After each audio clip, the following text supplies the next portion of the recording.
and welcome to the Butterfly Pavilion Podcast. Remember to like and subscribe wherever you get your podcasts, and follow us on both of the social of the medias, TikTok and Instagram. I make it awkward because my mom used to call it the Facebook. So it's a kind of an inside. We have a lot of inside family jokes, but that's why we refer to it sometimes as the TikTok or the Instagram. The Instagram. Yes. The social. Miss you, Mom. It's been a minute. It has been a minute. It feels good to be back. I'm so back in the studio to be here. Yes, back in the Dexter studio. But I think you mentioned this somewhere. But I got a new job, yay, back in November, and... Money! Oh my gosh, Dad! Got a new job, and it's been really busy, which is a good problem. For those on the audio podcast, I was doing we're in Vegas, and I'm fanning out $100 bills. Yeah, with your daughter, that's awesome. Yeah. Anyways, yes, so I've been busy, but... I think in the last couple of weeks, I had to remind myself that I work to live, not live to work, which is hard. You've been working your butt off. Yes, I've been working really hard, and I take really great pride in the work that I do. I'm a really high performer, but I also sometimes lose sight of my work life. The apple doesn't fall far from the tree. Does not. As they say. It does not. But I'm really enjoying it, and it's been awesome, but I'm glad to be back here.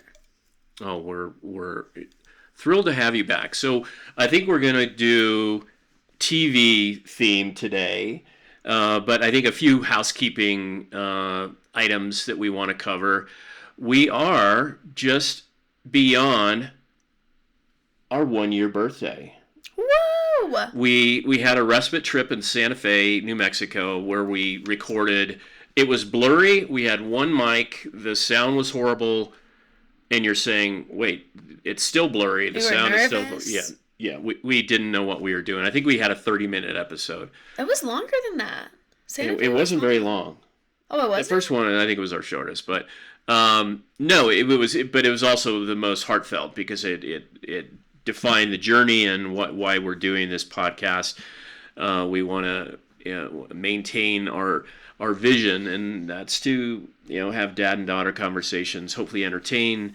We've reached a lot of people with cancer, but we want to celebrate the 1 year of seeking of the Butterfly Pavilion podcast.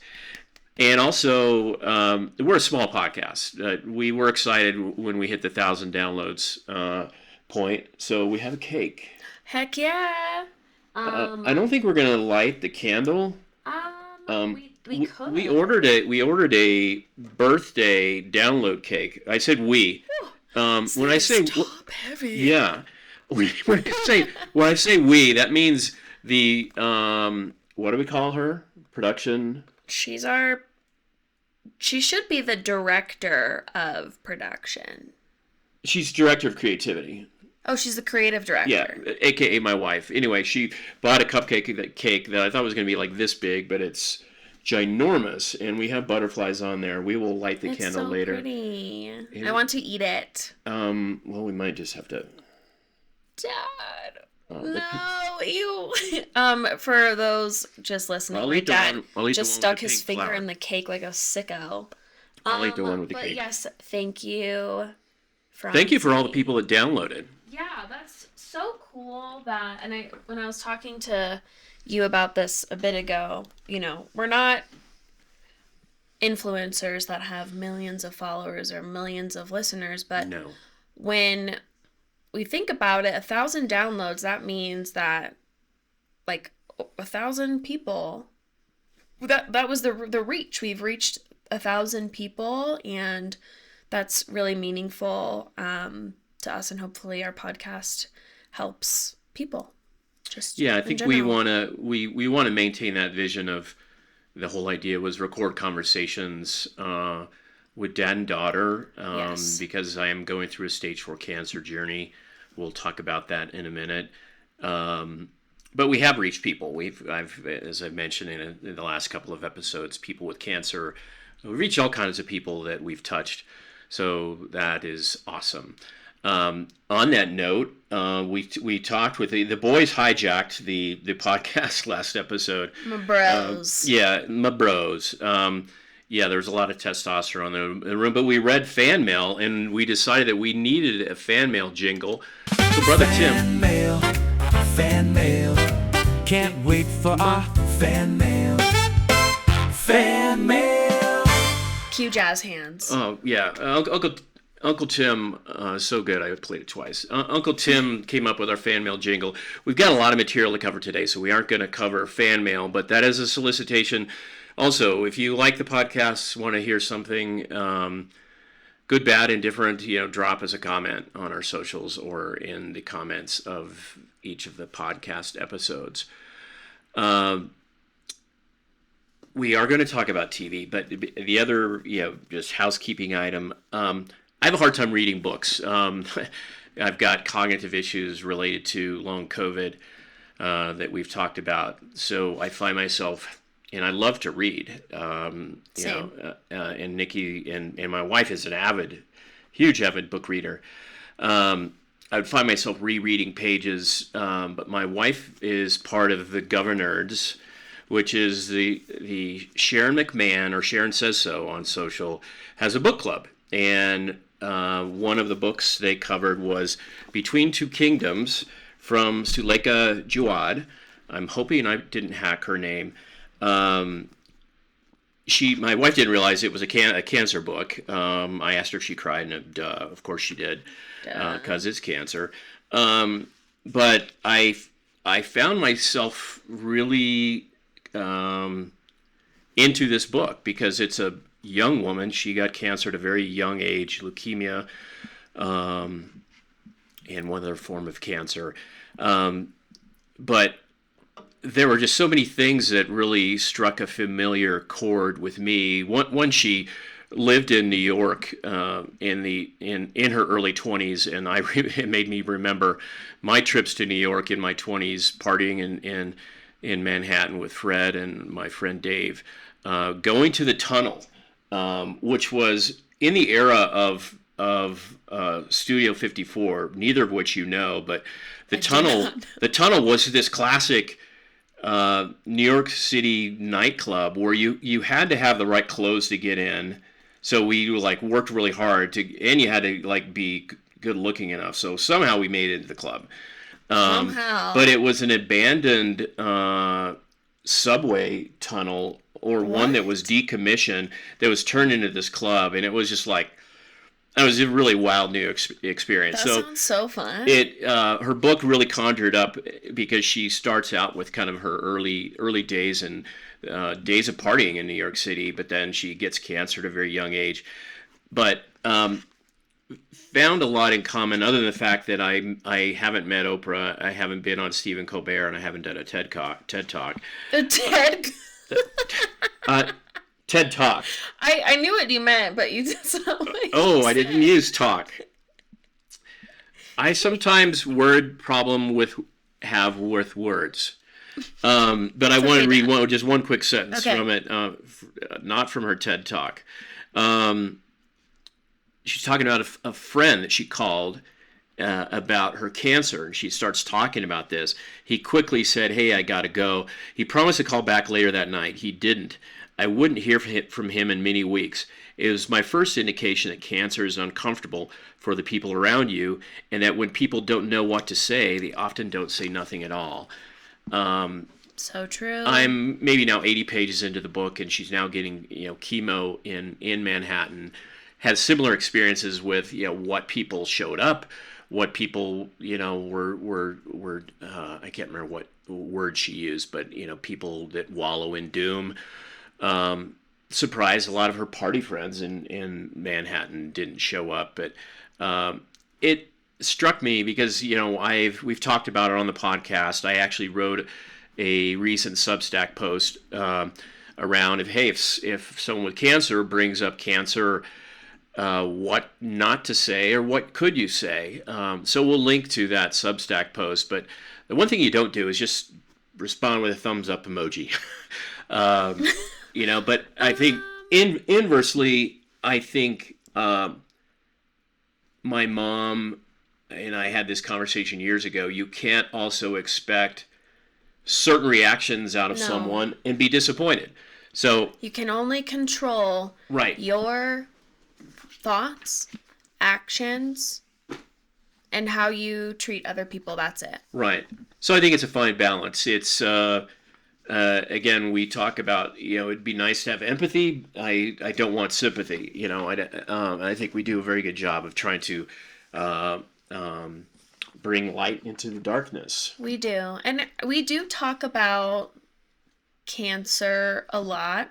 Obviously, Dad has stage 4 cancer, and I think sometimes when we're around people that aren't normally around us a lot, they get pretty quiet just because they don't know what to say. Exactly. But as Ed mentioned, he'll link to that Substack post, which I'm sorry, I haven't read it yet. But I know it has some good educational stuff on there. I did link you as this covering social for the Instagram. Like I So said, I was busy. we will post that. Hashtag Nikki's been very busy, and all kidding aside, I'm thrilled with your new job. Thanks, Dad. And you're kicking ass. You've gotten great feedback from clients and executives, which doesn't surprise me, but we're glad to have you back in the studio. Thanks, Dad. Happy to be here. Happy to have you. So we can't sing. No.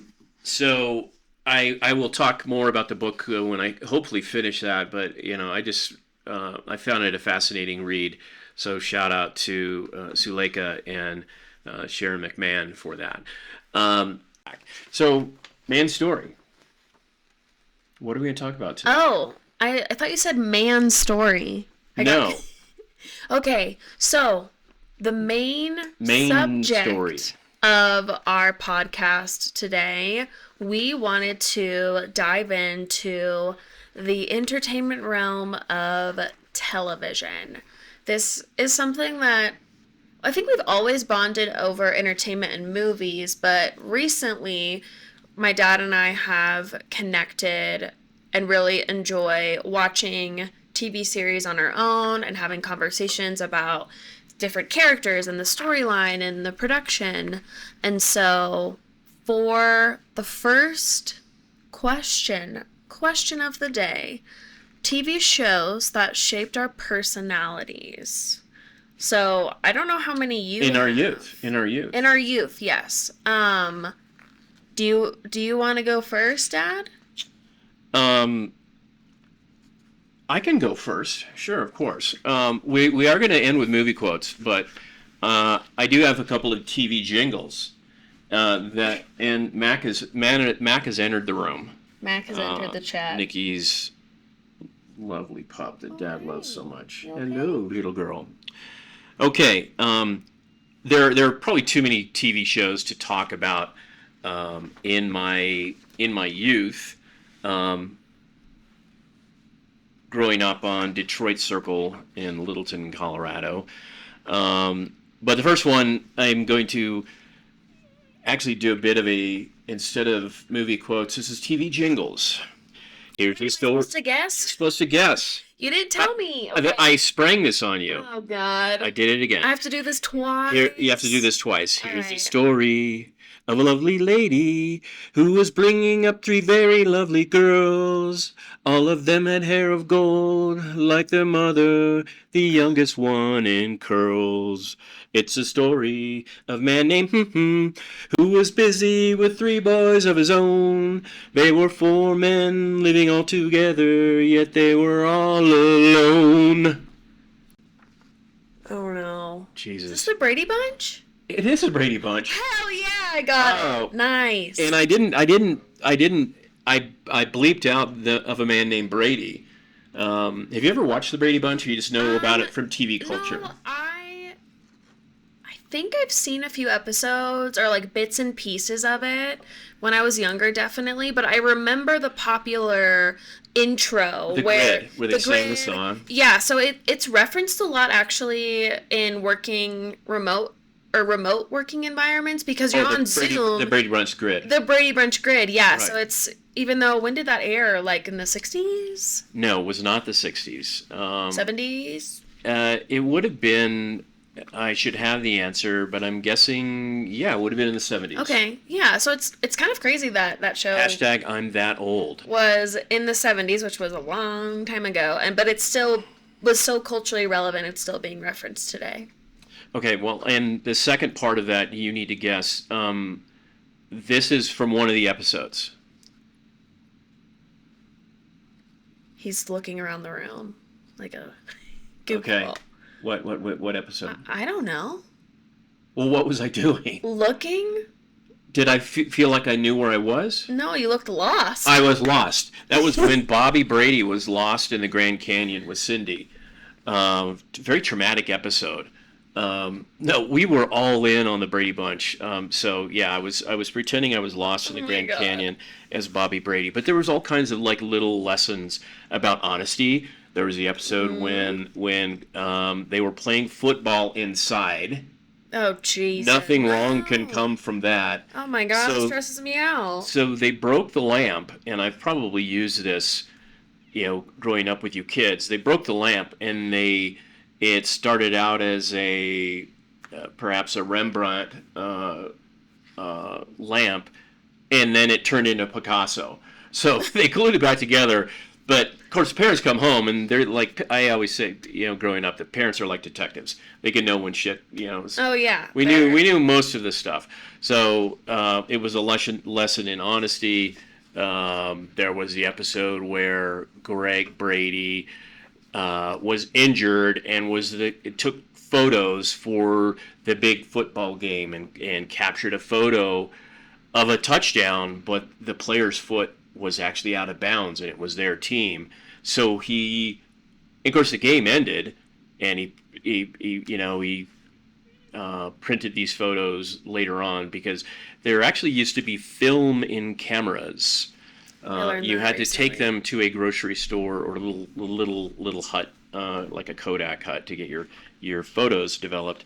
And it showed that the guy's foot was out of bounds, so it was a moral. He's conflicted. He wanted the win for his team, but I think ultimately he was honest. I think took it to the coach or whatever, and I don't know if they lost their trophy, but I think there were all kinds of lessons like that. Definitely. The other TV show. Another jingle for you. All right, ready. Bring it on. Sunday, Monday, Tuesday, Wednesday, Thursday, Friday, Saturday, what a day, rockin' all week for you. Oh, I don't know this one. Okay. I was going to guess Saturday Night Live, but no. No. So, another clue, which probably won't help. There was a diner that these high school kids hung out in, and the owner of the diner was the same guy who taught Ralph Macchio and Karate Kid, and that would be Pat Morita. Dad, I'm lost on You're this lost one. on this I one. don't know. You're lost like Bobby Brady. So that was Pat Morita, but the TV show was Happy Days. Oh, I've heard you talk about this show a lot, but I've never seen it. Well, because again, there's lots of metaphors, and one that I've used in business and all walks of life is jumping the shark. Do you know what jumping the shark is? Yes, I do. We've talked about this. Yes, it's technically a movie reference. No, it's a TV reference. Oh. From Happy Days. Sorry. A TV reference, but basically that means that the show has gone downhill, basically. It was the inflection point of it going downhill. Mm-hmm. So the episode, well, first off, they replaced Pat Morita. I think it was a contract dispute or something, or he went off to shoot Karate Kid. They replaced him with another guy who was okay, and he ran Al's Diner. I think the first one might have been Mel's Diner. It was loosely based on the movie American Graffiti, also starring Ron Howard. Also, Nikki hasn't seen that. And Harrison Ford is actually one of Harrison Ford's very first movies, American Graffiti. So they replaced, the start of the Downhills replaced him. Ron Howard's younger sister was dating in the show a guy named Chachi, and they spun it out into another show called Joni Loves Chachi. That was the beginning of the end, because Chachi was played by none other than Scott Baio, who has become a very ugly right-wing influencer. And his biggest success was in his teens, and he's now like my age. I don't know any of these people. But anyway, Jump the Shark. So the TV show slowly started to devolve. They changed it. Fonzie started talking more in the show, which is Henry Winkler, and they changed the set of the diner, which I didn't understand why they would do that. The script writing started getting campy. Anyway, there was somebody that challenged Arthur Fonzarelli, the Fonz, to a ski jumping contest, and he's in his leather jacket on water skis, and he goes over this ramp in slow motion, and he's jumping over sharks. And it was so horrible. So they coined the term "jumping the shark." How embarrassing! Yeah, so it became a term. This day you would maybe call it a meme, but I think same thing. There were a lot of life lesson stories, like when Richie Cunningham came home drunk, and the parents were like, "Well, how much did you drink?" And he's like, "Well, they're just these little glasses." And they're like, "Well, how many did you have?" I'm pointing to the size of the shot glass. Shot glasses. And they're like, "Well, how many did you have?" And he's like, "I don't know, 60." It was a big number. Audience members will have to correct me in the comments as to how many shots. That is a good trivia question. How many shots did Richie Cunningham have when he came home drunk to his parents? Definitely not 60. I'll just quickly talk about one more. I was looking at. I have a lot of projects. The podcast is my highest priority. I've started painting again. We've talked about that. Yes. But I had started writing a book, and of my memoirs. Never mind. I did know that. And so I was looking in there because I thought I had written about the den, which we called the family room, when I was, 9, 10 years old. We moved there when my mom remarried your grandma Marlene, and it had shag carpeting. It had like gold foil wallpaper on the walls. Fun. Wood paneling. It was Detroit Circle, which you lived in years later. Very mid-century. But that very family room is where we, on Saturday nights, Bob would watch the Lawrence Welk show, and we would watch it. We were hoping for the more skit versions, but we endured the Lawrence Welk show to get to the Carol Burnett show. And Carol Burnett, I loved her humor. Harvey Korman and Tim Conway skits just had me, and I think it influenced my humor today. And a lot of the parody videos that I did with Seeking Boston, you can see some of the influence of Tim Conway. Famous episode. You should look at this up on YouTube, where Tim Conway is a dentist and Harvey Korman is his patient in the chair, and Tim Conway goes to, and Harvey Korman doesn't want to take the shot. Tim Conway winds up shooting himself in the leg with the Novocaine. His leg goes numb, so he can only stand on one leg. And it's just brilliant physical humor, and then he winds up stabbing his hand. Oh, God. So then he can't, get the needle, and Harvey Korman is just, of course, cracking up. So those are fond memories of early youth, and I think there were, perhaps life lessons that I learned and would use them as analogies, growing up with you kids. Definitely. No, I think my shows are... I don't know if they are similar, but they're the common theme. So we do. I should interrupt. We know the outline before we record. We don't share our answers because I think that is the most organic best possible outcome of our podcast. So you Well, were it's saying. so funny because I actually have some quotes for you Oh my to goodness. guess. Oh my And goodness. I'm really curious to see if you're going to get any of them. Similarly, I have two shows Isn't this funny? We both. that shaped my personality, but Are you gonna sing? I am not gonna, they're not jingles, they're actually, well, they're not jingles. Okay. Here's the first one. I'm ready, I'm ready, I'm ready. I'm gonna say Powder Puff Girls. Oh, no. Am I That's a good close? show. No, well, kind of. SpongeBob SquarePants. Oh God. How could you not, like, I feel like the SpongeBob voice is so distinct, and I remember growing up, my mom was, like, so annoyed by the show, but, like, I thought it was so funny, and I think... Annoyed by SpongeBob or Squidward? Probably more annoyed by Squidward.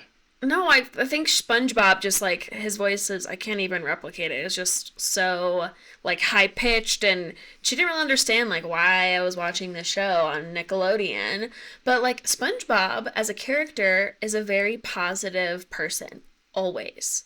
Like, Wow. he shows up to his job, his boss is mean to him, he has Squidward, who's, like, negative Nancy, basically. Like, he's always just a positive... Squidward probably wouldn't know how to have the cancer conversation, would he? I don't know. SpongeBob would, though. SpongeBob would. But then also, like, it was so funny. Like, I actually, even to this day, I have, like, vocal stems. It's what it's called. Like, no, this is Patrick.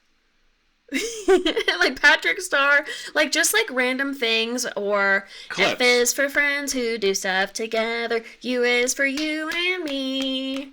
N is for anywhere and anytime down here in the deep blue sea. Yeah. Anyways, I love SpongeBob. It actually aired in 1999, which is crazy, and I still think it's going on now. But Right. there were also some life lessons in there about just honesty and kindness, but I'm a very positive person, and I think SpongeBob SquarePants had something to do with that. Okay, let's move on to the next one. On to the next one. Okay, I don't know if you're gonna get this one. They're very short quotes, which makes it challenging. You nasty. I'll repeat it. You nasty. I'm not cheating, but I'm guessing that's so Raven. Yes! Oh my god, you got it! Well, I got it. I That's got so it because you were Raven. preparing for the episode, and I saw that so Raven. So because I'm honest, like SpongeBob, You saw it on my screen? I saw it on your screen. Damn so it, Dad. I would never have gotten that so Raven. Well, the theme song. That's so Raven, it's the future I can see. That's so Raven, so mysterious to me. Yeah. And then she goes, yep, that's me. How funny. do you remember? she's been memed. Oh, so The much. chewing gum. Yes, there's a meme of her, the actress, young actress, chewing gum.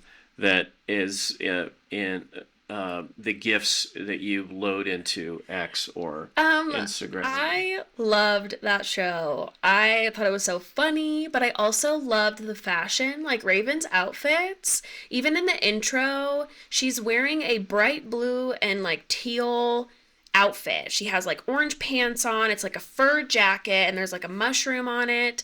And her style was so eclectic for like a young girl like myself to look up to, and I love lots of colors and fun, and so I feel like that influenced my fashion to a degree, but she also was always like authentically herself, and she was goofy, and obviously this is a character, right, on a television series, but it was so cool to see a young confident woman and her just being herself. So I feel like that helped me gain confidence. That's funny because the fashion, I can relate because the Brady Bunch probably influenced our fashion, and I like to think we were some of the coolest dressed kids at Carl Sandburg Elementary School.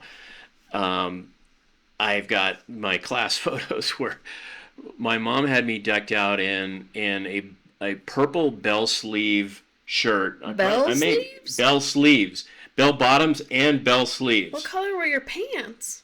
Oh, they were plaid.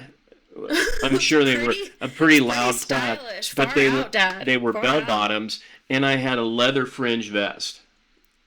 That's very 70s. Very 70s, and influenced by the Brady Bunch. I mean, yeah, That's that so makes funny. sense though, because Our television, style. Yeah, television influences- influences culture, fashion, all of those things. And I mean, I probably didn't start expressing myself through fashion until my 20s, really. But I think about that show often. It was funny. So that's mine. That's awesome. Yeah. Well, it's so funny. We both had stumpers. Well, and you cheated. Well, we both got 1 out of 2, but I cheated on my 1, so I think that would make you winning. So segueing into, as Nikki mentioned, we bond over TV shows today, and you know do. it. I love TV. We do it. For my life, there's most evenings I'm in bed by 7:30, and I mean, same. that's well, for different reasons. I know. And I have difficulty reading, although I'm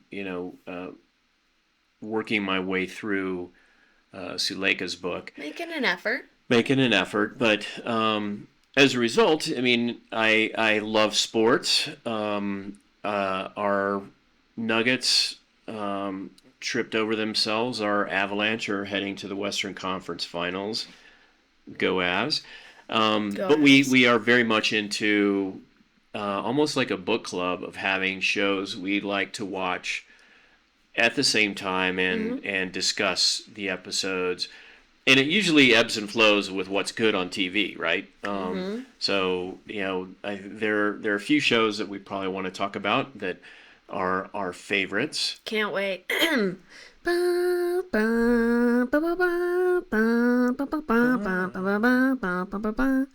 That is actually pretty good. Oh, Did you practice that? No, I didn't. I sing it all the time. Wow. That would be Game of Thrones. So love it we so much. and we kind of skipped over that middle period of where we shared TV together in your youth, and you probably watched Breaking Bad and The Sopranos. I think we talked about it with your brothers on the last episode. Yep.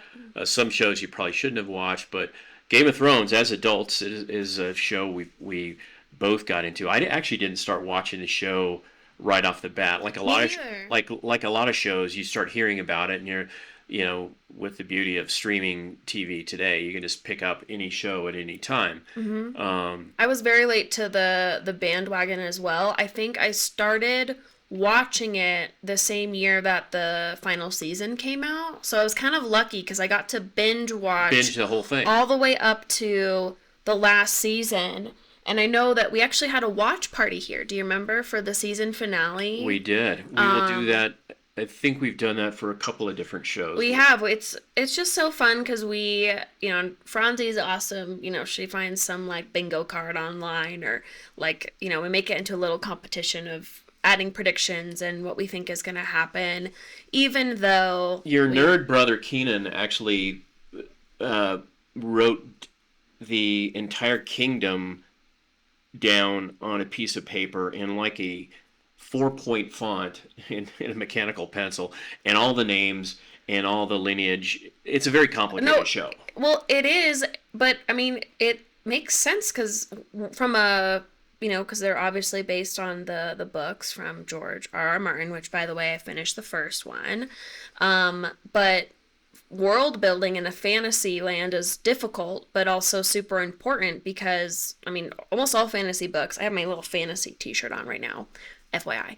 But all of them almost have like a map of this mythical land, but then the family lineage too, it takes time to understand. And even I have to look up the family tree all the time because I'm like, wait, how is this person connected to Who? Well, again? it's definitely one of those where you need to get the YouTube recap Yes. before you watch, or you need to rewatch the first, a given season before you start the next because it's so complicated. But why do you think you're so much into the Game of Thrones? So we've talked about this a little bit, but for me, television is an escape from You notice how I the real said world. the Game of Thrones? I think that's correct. Is it Game of Thrones or the Game of Thrones? I think it's. Anyway, we put the in front of everything because of my mom. I digress. Why do you think you? Oh, it's just Game of Thrones. Exactly. My bad. As I was saying, I think you too, watch television to escape, and I've always been Wind down. wind down. I've always been a natural storyteller myself. Like that's kind of what spearheaded me into my career.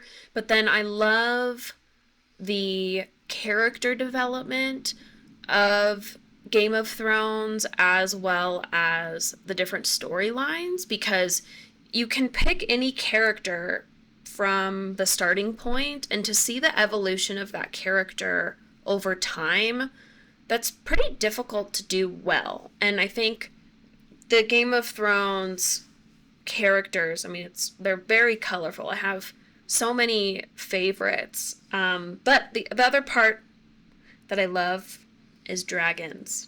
I'm like really weird about dragons. Like if I could have any mythical creature, like if I could bring back anything, it would be a dragon. Well, if you think about it was Steven Spielberg and Jurassic Park with dinosaurs, where your mind was just blown over when Jurassic Park came out and the imagery and the CGI of the dinosaurs. I think same thing with the dragons. Yeah. Dragons are so badass, so real. So badass, but they're intelligent. I'm talking about them like they're real. They're intelligent creatures. They have different colors, so you actually know their names if you really follow the show. And they're super loyal. So like Yes. when they like bond with one writer and they're loyal to that person and that person only. And so they're very protective, and but they also can be sweet and kind, but like they also breathe fire, and I think they just overall symbolize strength. And I actually am looking around because I love dragons. I have dragons on my phone case Look at you. because it's a symbol of strength to me. But you weren't exactly like a Dungeons and Dragons like sci-fi nerd growing up. No, not really. But like now I totally am. I'm in that land. I'm actually reading, I read Throne of Glass, which is another fantasy series, which I could talk about that for forever. Right. But, I did also start reading the Game of Thrones book, and I actually wanted to read you a quote from the book that, Wonderful. really, really resonates with me, and is also another reason why I love this show. But Bran is talking with Ned Stark, his father. This is first book, think first season. Before or after he got pushed out the window? Before. So Got it. super early on. Okay. They're having this discussion because I think Ned has to take this journey down with the king to go to King's Landing, right? And Bran asks, can a man still be brave if he's afraid? That is the only time a man can be brave, his father told him. And so Wow. I think for me, like, fear and anxiety is something that everyone experiences, but definitely something for me. But, the only time a man can be brave is if they're afraid.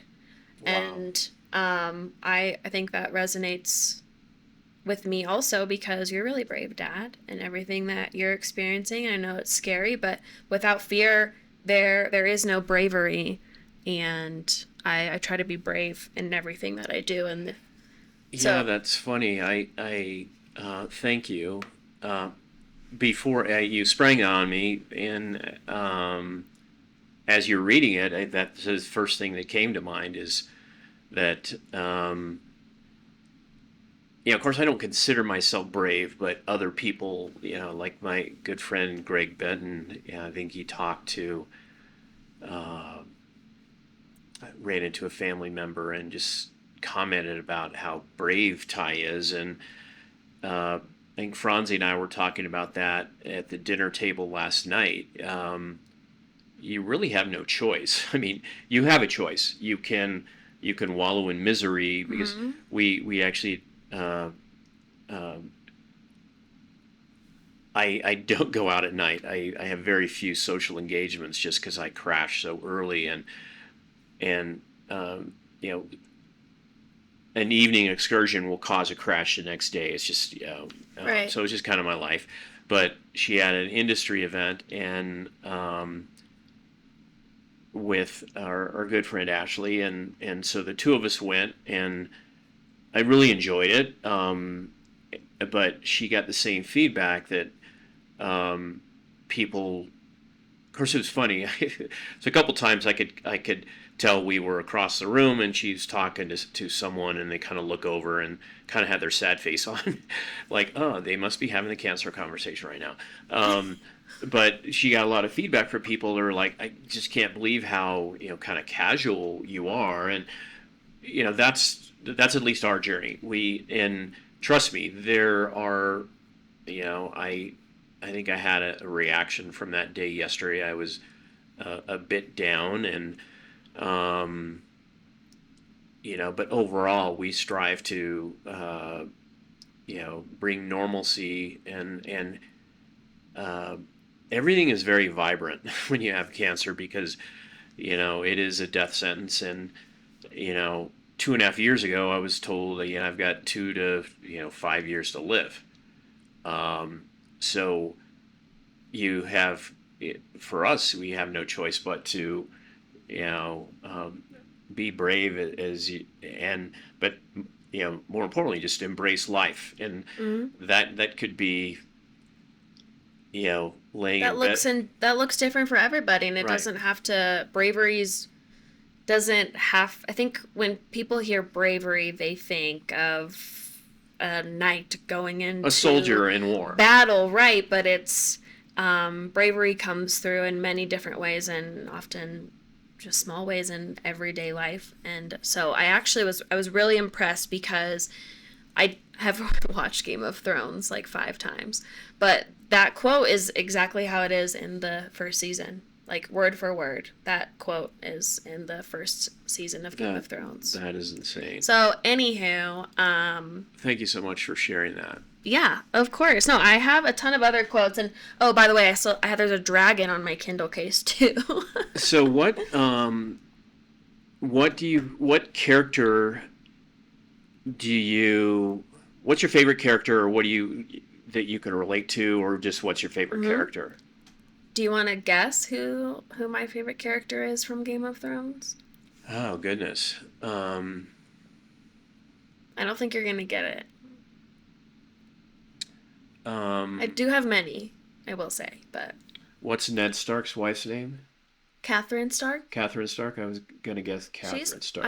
I do like Cat. She's not my favorite, though. My favorite character is Brienne of Tarth. Do you remember? Was she the tall one? Yes, so she is... Talk about loyal.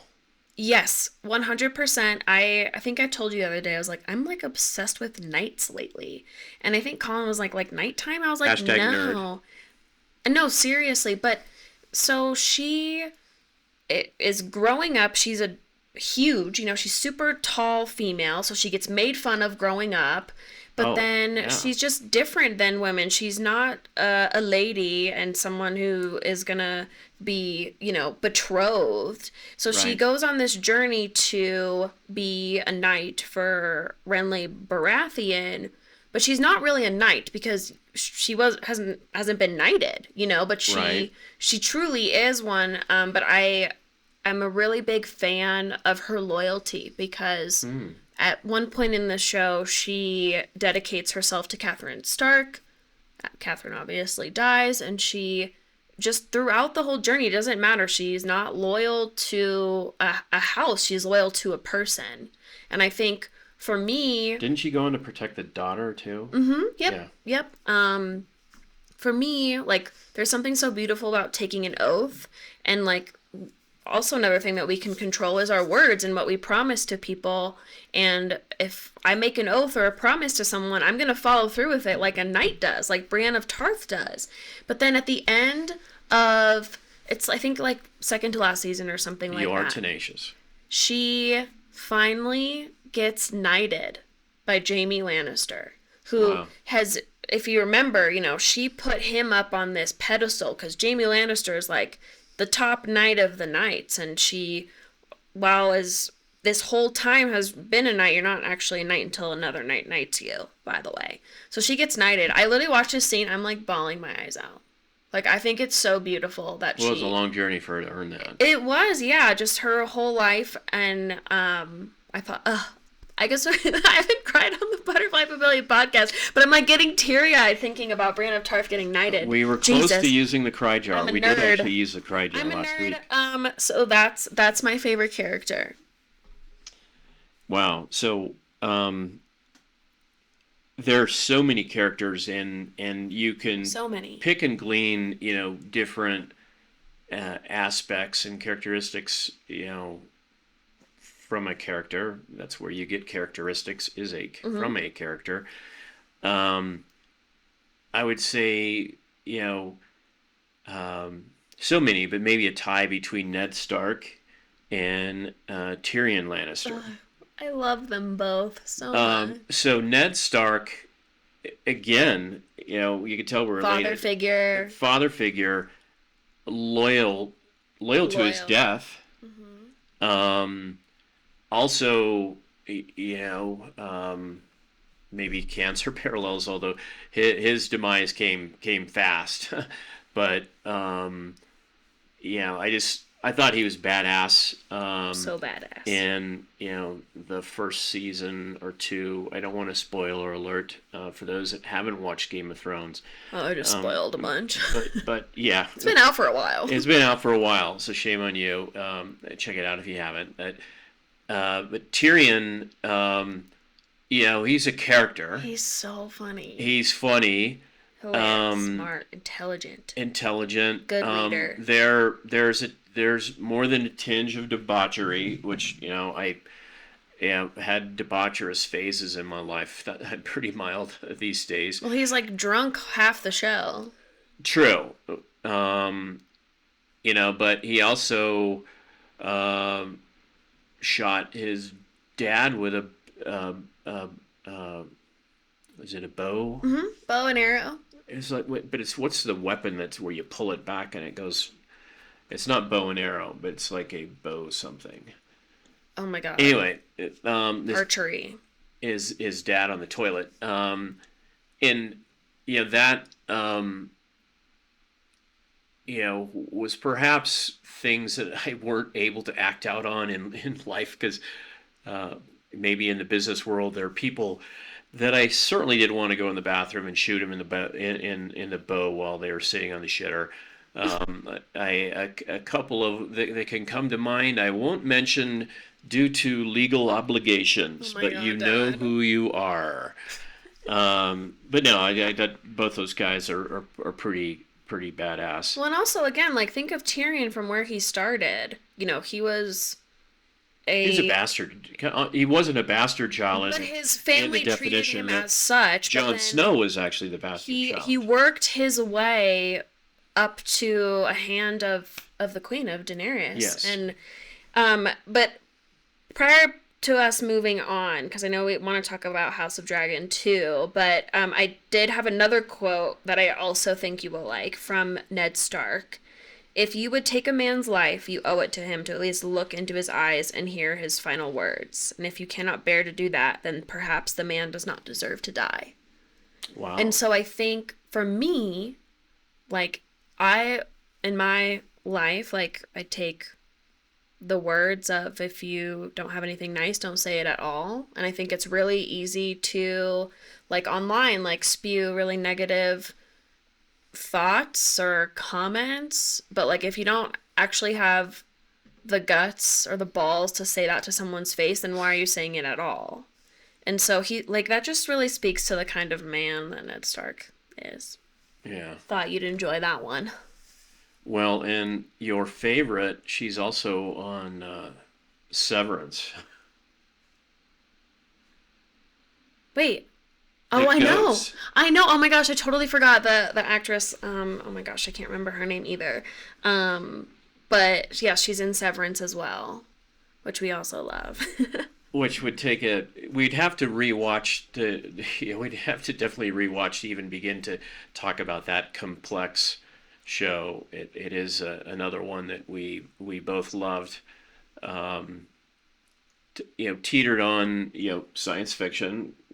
Yeah, science fiction. Because there's it's not exactly time travel. It's, what would you call that? I don't know. I think that's also why it's so drawing, because like the concept of you get your brain switches to a completely different person when you clock in for work. You're programmed, and the beauty is you go to work and you're this standalone character, and when you go home in the elevator, it mind wipes.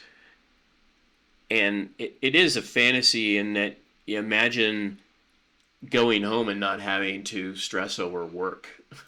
Well, but inversely, you wouldn't be able to talk about your joys and wins either. Well, and also something that I really think about quite often is without the bad times in life, there would be no good times. Like without the hardships, without the stress, you wouldn't know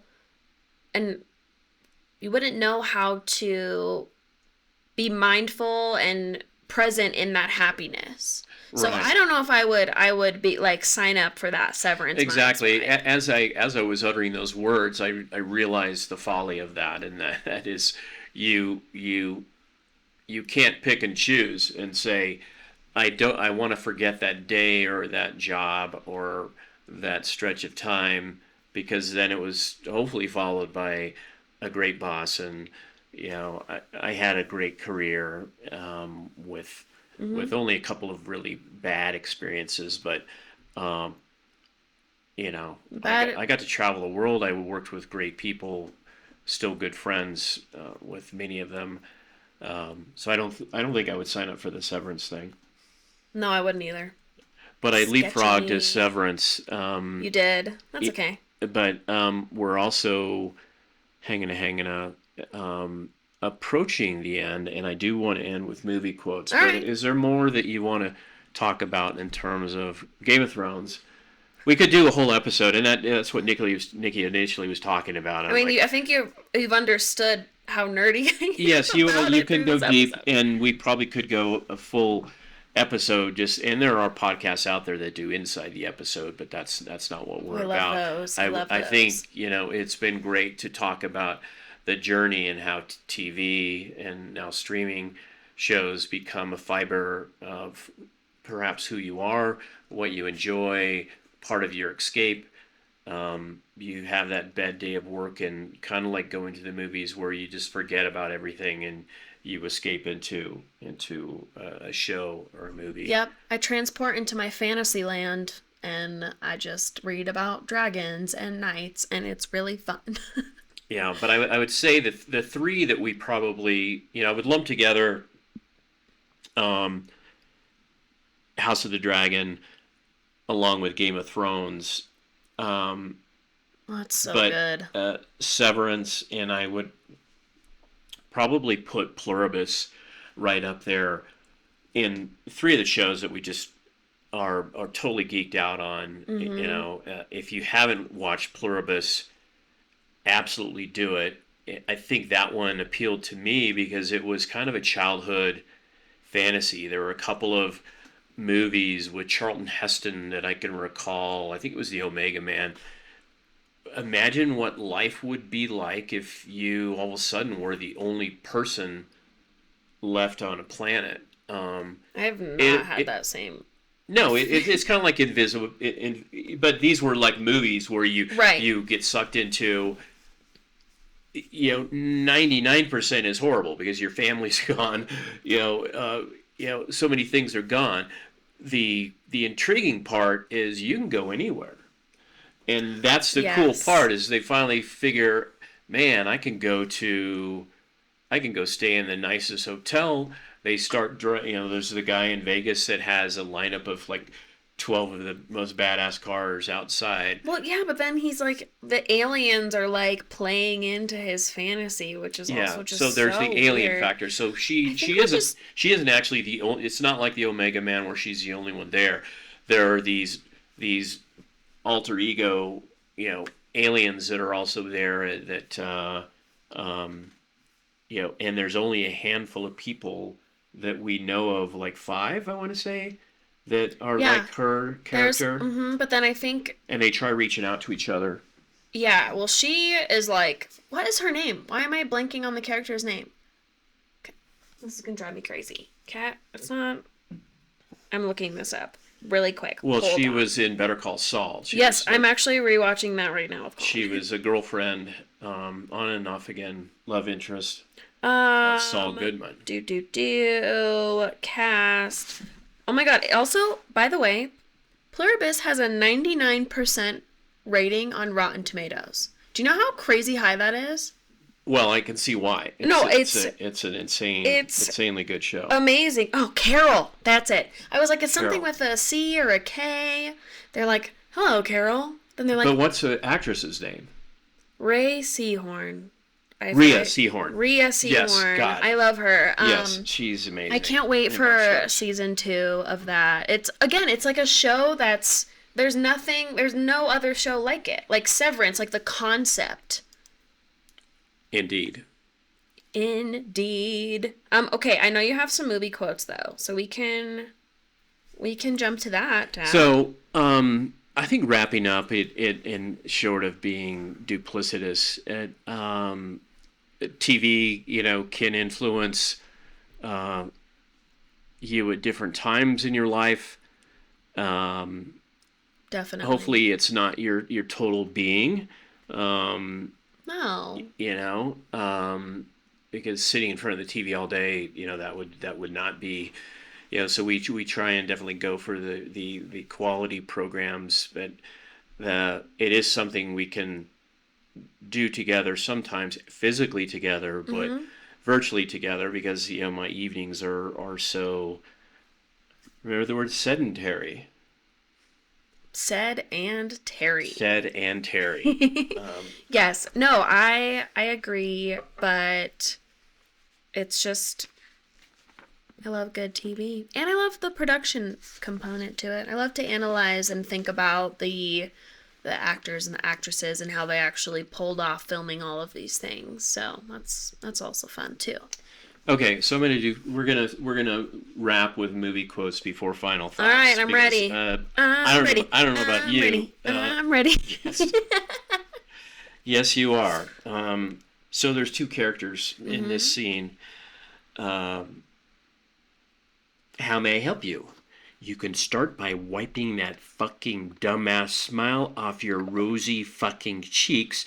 Then you can give me a fucking automobile, a fucking Datsun, a fucking Toyota, a fucking Mustang, a fucking Buick, 4 wheels, and a seat. I really don't care for the way you're speaking to me. And I don't really care for the way your company left me in the middle of fucking nowhere with fucking keys to a fucking car that isn't fucking there. A lot of F-bombs on that one. I don't know. It is one of my favorite movies. It is Planes, Trains, and Automobiles. Oh, I don't know if I've seen that one. Oh my god, because John Candy's in it, and they become unlikely travel partners trying to get home in this Planes, comedy. Trains, and Automobiles. That's how you get home. We had a respite weekend on the anniversary of last year's Santa Fe, and we had a night where we went to a sound bath. This is where we get off on a tangent. We go to a sound bath, and I seek out things that can drain the fear of cancer out of my body. And so my wife is amazing. We've done some candlelight 4-person orchestra concerts and sound baths. I think those two things are things in my life that I can go do where I'm just sitting there and I'm able to escape. It's meditative. But as we're getting ready, and we went to an insane sound bath, and it was at the Cave of the Winds. It was at the Cave of the Winds. But Nikki learned that a sound bath does not include water because she was wondering if what she needed to wear. Did she need to wear a bathing suit? I was so unprepared for a respite weekend. Yes. But as things were quieting down and everybody was settling in for, it was like 90 minutes of just pure relaxation. It was really quiet. And I said, "Those aren't pillows." Oh my God. Did you hear me say that? No, I don't think I did. There were some ladies behind us that laughed because it was from Planes, Trains, and Automobiles. Oh. So there's a scene where they're in this crappy hotel and Steve Martin has to share a bed with John Candy, and there's a scene where they talk about his hands between the pillows. Well, those aren't pillows. Got it. It was John Candy's pillows. This is a moment where I'm going to pause. You can fill in or we can edit this out, but I need to go get a prop. Okay. So all right. I will be right back. back. I'll talk more about that sound bath. I didn't realize that, you had to be quiet the whole time during it, which is really hard for me. But, you could hear a pin drop in there. I brought candy thinking I could eat it. No way. There's no way. But we were laying on, yoga mats, and the music was it took you on a spiritual journey, basically. I felt like I was at Burning Man, to be honest. Louie. Dad has re-entered the chat. Re-entered the stage. You have Mac, who's very interested in what you're doing. Mac, yeah, so the dogs have been with us. They've been really quiet. They have been good. Do you need your headphones or no? I'll grab them in a second. Okay, you're still Actually, I'll probably do it without.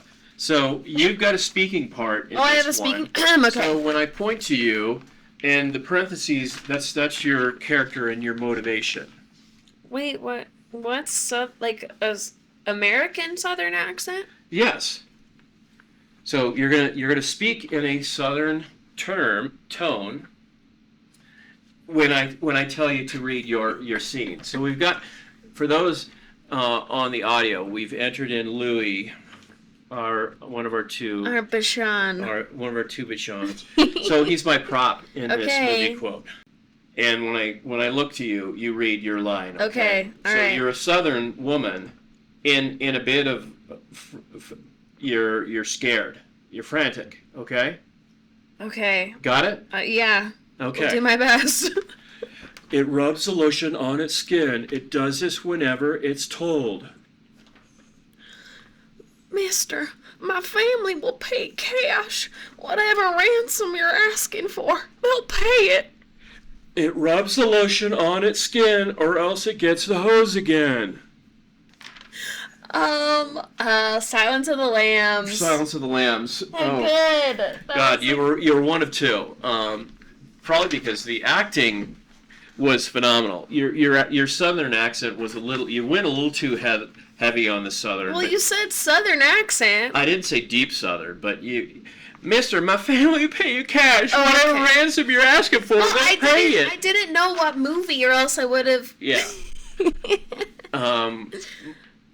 Maybe I should have been an actor, voice actor. So the reason I left the room was I went and grabbed Louis, and Louis, as Keenan put it, the groomer did you dirty because Louis got a groom and he looks better. He's getting better. He had a pretty bad haircut. But he was, Ted Levine was the actor that played That's one of my favorite movies. Yeah, God, I love one of those Scientology. movies I watch over and over. Mm-hmm. So we've covered a lot of ground today. We could have gotten much deeper on Game of Thrones, but I loved that we kind of covered different chapters of our lives and how TV influenced our early years. Yeah. It helped Nikki blossom from a super shy girl afraid of her own shadow into a confident businesswoman. Thanks, Dad. Yeah, I'd like to think that parents had a lot to do with that, but it was a journey.